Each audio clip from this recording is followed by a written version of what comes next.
Hui, padu cuaca hari ni. Aku sekarang baru dekat KM5. Lebih kurang 28 minit. Kali ni aku kalah dengan mental aku. Serius. Kali ni aku koyak. Sebab cuaca panas. Panas memang boleh kata panas gila babi. Walaupun sekarang dah pukul 7 petang tau. 7 lebih. Tengok langit dah redup. Tapi bahang daripada jalan tu tetap panas. Aku give up. Aku terasa dalam baju terbakar, dah seluar terbakar, dan kasut terbakar. Walaupun sebelum ni aku selalu cakap can slow down, but never stop. Kali ni aku stop. Aku rasa macam tak bersalah pun untuk aku stop. Sebab sangat-sangat panas, serius. Okay. Aduh, mental. So insyaAllah kita sambung hari lain lah. Tak boleh lah, sekarang 2-3 hari ni cuaca sangat-sangat panas. Okay gang, yang mana nak exercise tu banyak kami minum air, insyaAllah.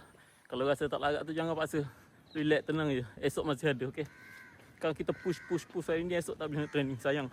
Tak. Biar slow, janji konsisten, insyaAllah. So, sehingga kita berjumpa lagi. Assalamualaikum. Bye-bye.